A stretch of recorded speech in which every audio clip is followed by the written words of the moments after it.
नमस्कार, मैं हूँ डॉक्टर अजय भांबी और हम बात करने जा रहे हैं सिंह यानी लियो राशि वालों की भविष्य की। और हम बताने जा रहे हैं मार्च 2026 का आपका भविष्य। यह जो महीना है ये विशेष रूप से बहुत ही अच्छा महीना है। इसमें आप देखेंगे मैं पहले बात करता हूँ पहले 15 दिनों की। पहले 15 दिनों में आप देखेंगे कि सडनली चीज़ें आपके पक्ष में शुरू हो गई। जो पहले अवरोध थे या मुश्किलातें थी उसमें कहीं ना कहीं एकदम से वो छट गया, जैसे बादल छट जाते हैं इस तरह का आपको देखने को मिलेगा।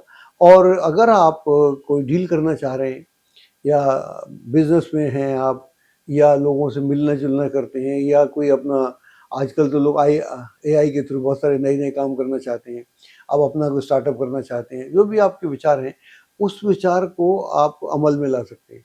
और उससे संबंधित जो भी आपको आवश्यकताएं हैं या जिन लोगों का आपको सपोर्ट चाहिए, चाहे वो धन का सपोर्ट हो, चाहे वो उनके ज्ञान का सपोर्ट हो, चाहे वो फिजिकलिटी का सपोर्ट हो।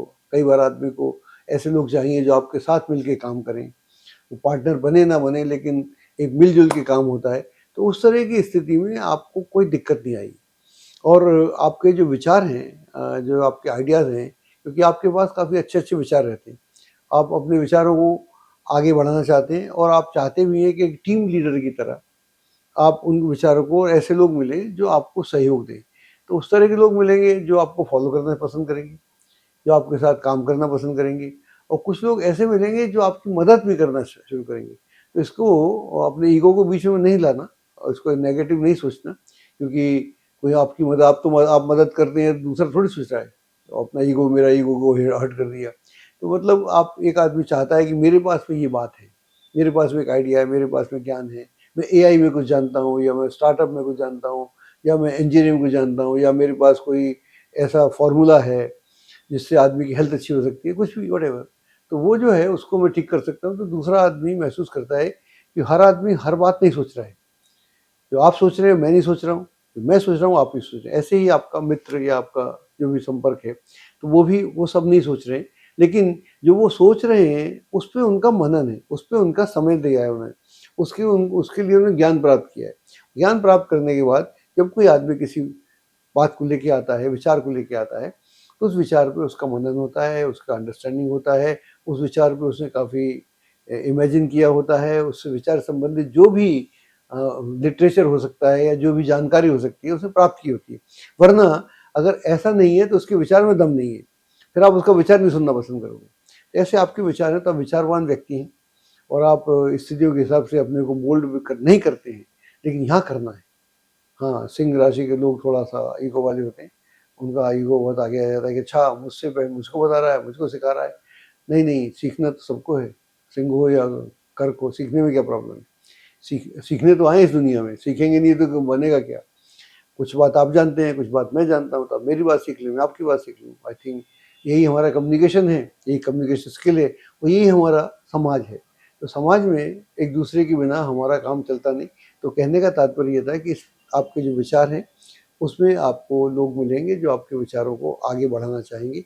उनके पास भी कुछ विचार होंगे जो आपके विचार से टक्कर नहीं खा रहे होंगे, टकरा नहीं रहे होंगे, बल्कि उसमें जोड़ रहे होंगे। तो आप इस पे ध्यान दीजिएगा और फर्स्ट हाफ में इसका भरपूर उपयोग कीजिएगा।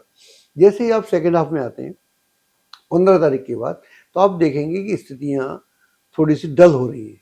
तो इसमें क्या करना पड़ेगा, जो आपने पहले प्रयास किए हुए हैं, जो भी आपने निकाला है कि ये मेरे को ये काम करने चाहिए, उन पर जुट जाना चाहिए।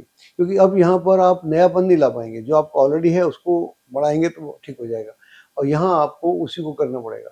अगर आप स्टूडेंट हैं और आपने ठीक से पूरे साल पढ़ाई की है, तो फिर ऐसा कह सकते हैं रिवीजन का टाइम है, अंडरस्टैंडिंग का टाइम है।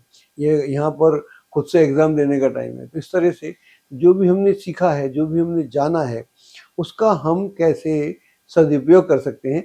उससे कि फर्स्ट हाफ में आप पूँजी निवेश करते हैं तो आपको लाभ होगा। आप अगर कोई एसोसिएशन करते हैं तो आपको लाभ होगा। आप किसी पार्टनरशिप में जाते हैं तो आपको लाभ होगा। लेकिन सेकंड हाफ में इन बातों पर अगर ऐसा कुछ करना पड़े तो आपको पुनर्विचार अवश्य करना चाहिए। जल्दबाजी में लिया गया निर्णय आपके खिलाफ भी जा सकता है। इस बात को अवश्य ध्यान रखें। और दूसरा क्या है कि जो हमारे आपसी संबंध हैं, वो माँ-बाप के साथ हों, पति-पत्नी के साथ हों, बच्चों के साथ हों, उनमें भी फर्स्ट हाफ में तो बहुत बढ़िया से जाएगा, सेकंड हाफ में थोड़ा ध्यान रखना पड़ेगा। ऐसा नहीं कि आप अपने ईगो में या अपने अहंकार में या अपने किसी मूड में आप लोगों की उपेक्षा कर दें या उनके साथ में थोड़ा एग्रेशन दिखा दें। तो ऐसा कुछ किया गया कार्य आपको रिपेंट करना पड़ेगा, उसका आपको पश्चाताप करना पड़ेगा। तो हमारा सुझाव यह है कि समय को साध के चलना चाहिए। जो भी व्यक्ति समय को साधता है, समय उसको साध लेता है। हमारी मुश्किल क्या है कि हम समय के साथ न्याय नहीं करते। फिर हम बोलते हैं कि समय खराब है, समय खराब कई बार होता है, लेकिन बहुत बार हम करते हैं। हम जहाँ कर रहे हैं, उसका अगर हम ध्यान रखें, तो बिगड़ा हुआ समय भी आपके पक्ष में आ सकता है। अच्छा, इस दौरान में कुछ यात्राओं का सिलसिला शुरू होगा। यात्राएँ कुछ घरवालों के साथ भी हो सकती हैं, मित्रों के साथ भी हो सकती हैं और कुछ यात्राएँ कार्य से संबंधित यात्राएँ हैं। ये जो यात्राएँ आपको एक नया सुकून प्राप्त होगा, इससे आपके संपर्क के दायरे का विस्तार होगा और स्थितियाँ निर्मित होंगी। जो लोग विवाह की दहलीज पे खड़े हैं, उनके लिए विवाह का निमंत्रण या विवाह का माहौल बन सकता है और विवाह की बातचीत हो सकती है। विवाह फिर बाद में आप संपन्न भी कर सकते हैं।